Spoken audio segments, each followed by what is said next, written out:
for about 5 hours to fine-tune the details, including the speed of Pyongyang's denuclearization. The two parties still need to agree on the speed and extent of denuclearization. They've probably held 6 rounds of talks because they're both trying to avoid making any major concessions.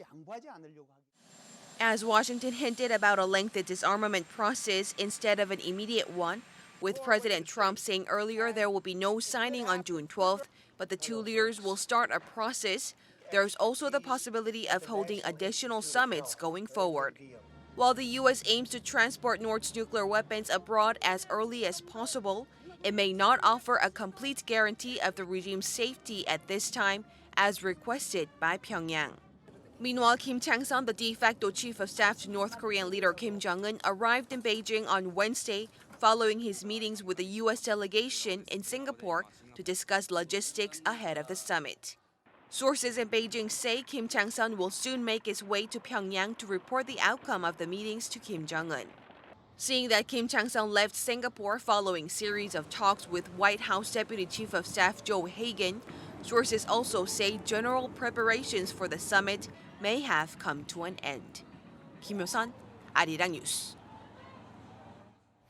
And as the world counts down the days until next Tuesday's summit, inside North Korea, the regime seems to have destroyed a missile test stand in line with leader Kim Jong-un's promise to suspend missile testing.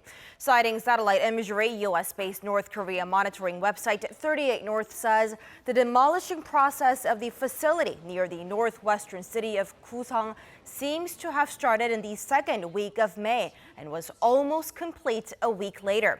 The stand was the only known facility for a land-based canister-launched ballistic missile injection test deemed critical for the developing of a medium-range solid-fuel ballistic missile. And that solid-fuel missiles can be fired at shorter notice and more discreetly than those powered by liquid fuel. With the historic North Korea-U.S. summit venue set for June 12th at the Capella Hotel, extra security measures are being put into effect. For more on what the Singaporean government is doing to ensure the summit goes as smoothly and safely as possible, our Lee Seung-jae tells us more. Date and time of the historic North Korea-U.S. summit, check. Venue for the summit, check. With the summit between North Korean leader Kim Jong-un and U.S. President Donald Trump set to take place on June 12th at the Capella Hotel on Sentosa Island, the Singaporean government has declared the island a special event area under the Public Order Act from June 10th to the 14th. The designation means there will be restrictions on certain activities. People and vehicles that enter the special area zone will be subject to strict security measures and may be subject to spot checks, including bag and body inspections. This may include requests to produce identification details. Being an island, the waters surrounding Sentosa Island will see a boost in security. According to experts, the waters south of Sentosa are relatively open sea, so besides security forces on the ground, there may also be maritime patrols along the coastline. The latest declaration comes after the area around the Shangri-La Hotel was named a special event area for the summit, as observers speculate President Trump will stay at the 5-star hotel during his time in Singapore.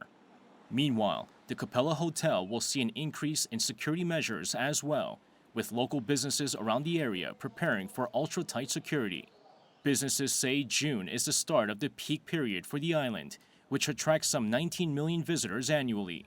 While some are expecting a dip in business starting Sunday, others are anticipating bigger crowds and are laying on extra staff. In addition, tour operators say while tours to Sentosa will continue for now, tours during the June 10th to 14th period may be put on hold. With the summit now 5 days away, security is the top priority for the Singaporean government as it prepares for one of the most anticipated summits in modern history. Lee Seung-jae, Arirang News. With the Singapore summit just around the corner, the host city-state's foreign minister is to make an official visit to North Korea for 2 days starting this Thursday.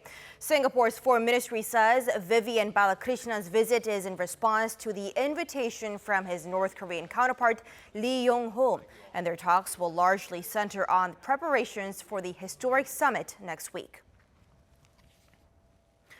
U.S. President Donald Trump may invite North Korean leader Kim Jong-un to a follow-up summit at his Mar-a-Lago resort in Florida if the two leaders hit it off in Singapore. While no other information was given on the possibility of a follow-up summit at the Palm Beach resort, unnamed White House official says it could happen this fall. President Trump has invited a number of world leaders to his resort before, including Chinese President Xi Jinping and Japanese Prime Minister Shinzo Abe. U.S. National Security Adviser John Bolton, a hardliner on North Korea, will travel to Singapore as part of President Trump's entourage for the North Korea-U.S. summit. Bloomberg reports that White House Chief of Staff John Kelly and Secretary of State Mike Pompeo will also accompany President Trump to Singapore. But Defense Secretary James Mattis will not be part of the delegation. Bolton's inclusion comes as officials at the State Department believe he controversially suggested North Korea's denuclearization should follow the Libya model to disrupt talks with the regime. CNN reports that the officials believe Bolton tried to, quote, blow up the North Korea talks, and that there has been a considerable tension between Bolton and Pompeo, enough to even prompt Pompeo to physically confront Bolton. The National Security Council, however, denies that there was any such confrontation. With the warmer relations in the region, the two Koreas have pledged to hold a Red Cross meeting on June 22nd to arrange reunions of families separated by the Korean War. Now, peace can come, but time ticks on. Those families are growing old, and chances are slim that all of them will get to embrace their parents, siblings, or relatives one last time. And our Cha Sang-mi went to meet one of the families. Kim Kyung-jae is 87 years old. 그게 바로 여기고 여기 우리 고향 여기 신차이라고 하는데 여기. He left his North Korean hometown when he was 19 to flee to the south as soon as the Korean War broke out, leaving behind his parents, grandparents, and his younger sister. Nearly 7 decades later, Kim says the latest rare diplomatic breakthrough between Seoul and Pyongyang does not excite him too much. My parents told me and my brothers to come back in 3 or 4 months. They would stay with my grandparents who refused to leave the north. Back then, it was impossible to even think of leaving behind your elderly parents. Just across the river is North Korea, so close but distant at the same time. Separated families who had left their kin behind say that they had promised their families that they would get together after a few weeks when the war is over, never knowing that it would end in a truce, leaving the Korean peninsula and those families divided. Over the last 68 years, the two Koreas have put together 20 reunions for these war-separated families so far. But getting to attend one is extremely unlikely, with only 100 picked from each side.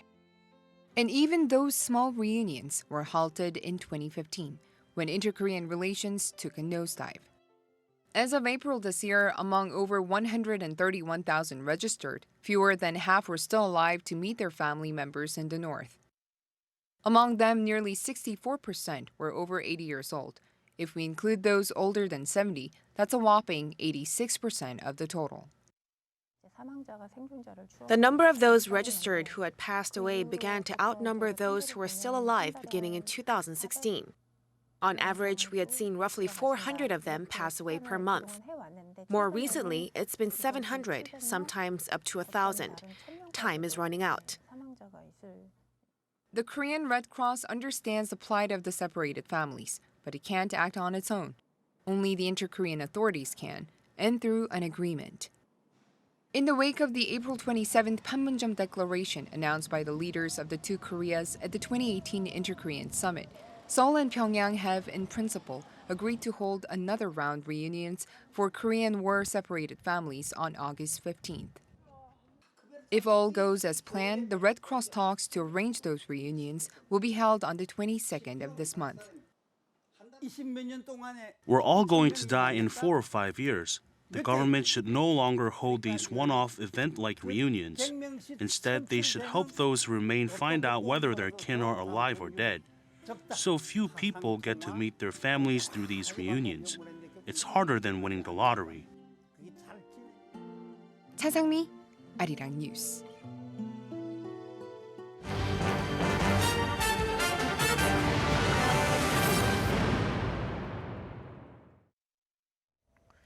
And turning now to the local elections in South Korea that'll take place on June 13th, and with the two-day early voting period set to begin this Friday. Starting today, to ensure fairness, opinion polls cannot be made public. And in our series of pre-election reports, we're going to take a look at the country's young adults who have become more energized and vocal about making their vote count. Our Kim Jong-un with more. Young voters play a crucial role in this year's local elections, as voters between the ages of 19 and 39 amount to nearly one-third of South Korea's 42.9 million potential voters. According to a recent survey by the National Election Commission on some 1,500 eligible voters aged 19 and above, 70.9% said that they will definitely cast their ballots in this year's local elections, a clear increase from the 55.8% tallied in the 2014 local elections. The number of likely voters in their 20s and 30s also rose dramatically by around 10% and 30% respectively compared to 4 years ago. When it comes to campaign pledges, many of these young voters said that they are looking for realistic promises on issues such as employment and inequality. I think that in the local elections, we should focus on local issues. I'm going to choose a candidate who's sincerely interested in solving the problems facing local communities. I'm still a student, so I'm interested in what the candidates want to do about employment. I'm looking for someone with feasible solutions to that issue. I'm looking for candidates who share my thoughts, especially when it comes to employment, real estate, and public benefits. Rival parties have been working to win the hearts of these people in their 20s and 30s, proposing campaign pledges that they hope will attract voters in this age bracket. The three biggest parties in Korea, the Democratic Party of Korea, Liberty Korea Party, and the Bareunmirae Party, put young people's livelihoods as one of their top priorities, laying out supplementary policies that can help people struggling with employment and housing problems. With the 2018 local elections just around the corner, young South Koreans are hoping that the elections could help them get a step closer to a society that they dream of living in. I hope to live in a society where there's firm trust in the leadership. I hope we elect leaders who keep their campaign pledges. I'm expecting our new leaders to bring about real social change. I'm looking forward to a society free of discrimination, where the voices of minorities can be heard. I want to live in a country that protects public health. I hope we can live our daily life not worrying about the health risks of fine dust pollution. Kim Jong-un, Arirang News. The European Union is saying that its plans to impose retaliatory tariffs on U.S. imports such as oranges, jeans, and motorcycles starting from July. The decision comes in response to President Trump's decision to slap tariffs on steel and aluminum imports from Europe. Now, the Vice President of the European Commission says the formalities should be completed by the end of this month. The EU has also taken its case against the U.S. to the World Trade Organization, and the rebalancing tariffs on about 2.8 billion euros worth of U.S. imports could increase to a 3.6 billion euros if the WTO rules in favor of the EU. With the escalation of the trade tensions between the U.S. and its major trading partners, the World Bank has warned it could result in a global trade equivalent to the 2008 financial crisis. Under the scenario outlined in the World Bank's latest Global Economic Prospects report, a broad-based increase in the use of import tariffs worldwide to the maximum levels permitted by the World Trade Organization would trigger a 9% decline in global trade. They also added that while it would be similar to the decline experienced during the 2008 financial crisis, the impact could be even greater if countries went further than the WTO rules. Trending in Korea these days is the phrase small but certain happiness, meaning those fleeting moments when we feel content in our daily lives. And those slices of happiness can be found on the shelves of the country's convenience stores in the form of imported sugary treats. Our Hong Yu with more. Sales of sweets and other food products from overseas are surging at Korea's convenience stores and department stores. Last month, one Korean convenience store chain called CU imported 200,000 matzo rolls, a Japanese dessert. The product sold out in just 10 days. Other big hits include Japanese udon noodles and Taiwanese cookies.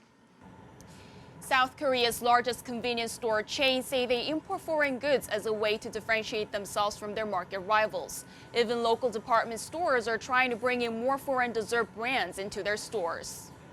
Experts say South Koreans are traveling abroad a lot these days, and they come back home looking for certain products they saw on their travels. I tried this dessert once in Japan and I wanted to have it again in Korea, so I came and bought it.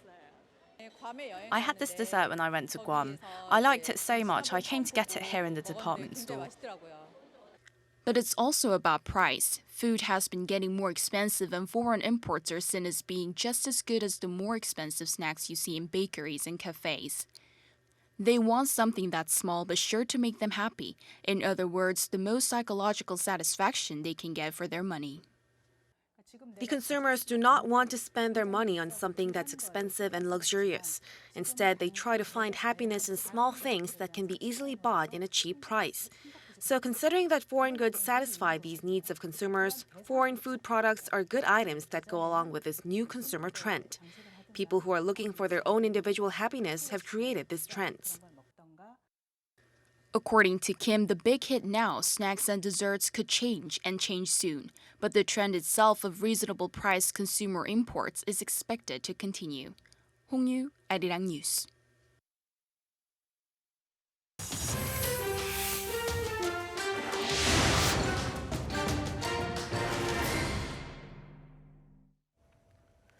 And now for a look at stories making headlines around the world. Tensions between the United States and China are escalating once again after two B-52 bombers flew over the hotly contested South China Sea.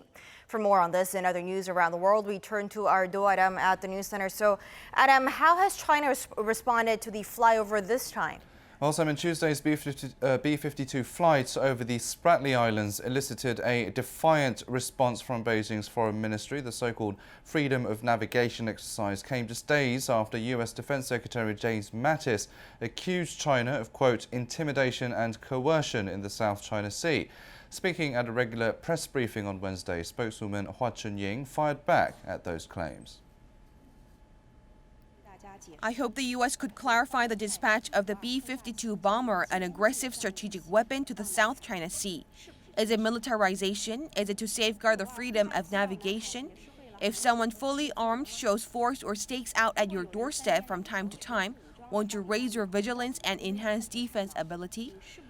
The US and China have frequently blamed each other for causing military tensions in the South China Sea, a region where Taiwan, Brunei and the Philippines, among others, all have competing claims. Hua urged the US to stop stirring up trouble, adding China was not scared of America's military muscle. I have several pieces of advice to the U.S. Firstly, stop hyping up the so-called Chinese militarization. Stop talking lies. Secondly, stop stirring up troubles in the South China Sea. It's risky to be a bully and dangerous to stir up troubles. Thirdly, China will not be deterred by any military warships or planes. We will take all necessary measures to safeguard our sovereignty and territorial integrity, as well as peace and stability in the South China Sea. The Pentagon said Tuesday's flyover was part of a training mission from its base in Guam. It has repeatedly claimed it has the right to conduct freedom of navigation operations in the region. While Mattis had said the exercises would continue, he added that the U.S. will continue to pursue what he called a constructive and results-orientated relationship with China. In other news, a huge fire broke out at a luxury hotel in London on Wednesday, just days after it announced the completion of a multi-million-dollar renovation project. More than 120 firefighters were tackling the blaze at the five-star Mandarin Oriental Hotel located in the affluent Knightsbridge area.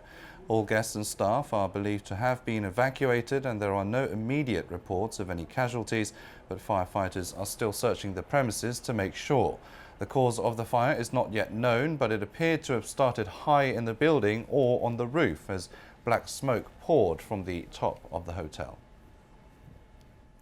Germany's Motor Authority has ordered a global recall of nearly 60,000 Audi cars after an investigation found illegal emission software in them.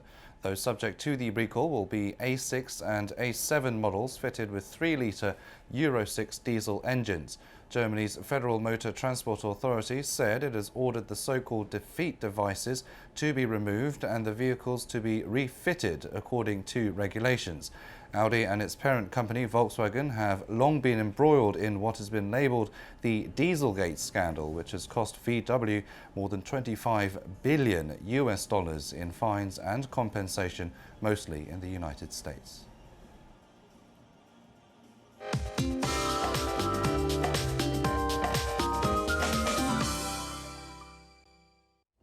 Good morning. The scorching start to June will continue across much of the country with no relief from the heat on this Thursday. In fact, Daegu and parts of Gyeongsangdo and Gangwon-do provinces are under heat wave advisories, with temperatures hovering in the low 30s today. And it's going to stay this hot for the next few days. And it might be hot, but the air quality today is not great. Busan, Ulsan, and Chungcheongbuk-do province will have high levels of fine dust all day today, so keep your face mask handy. And as for the daily highs, Gyeongju and Daegu will have sweltering afternoon highs at 33 degrees Celsius, while Seoul will be very warm at 28 degrees under mostly sunny skies all day, so be sure to drink plenty of water. So we'll have to wait until Sunday to see the heat easing up. Thankfully, nationwide rain on Sunday will bring relief from the heat, but until then, take good care of your health. That's Korea for you, and here's international weather for viewers around the world.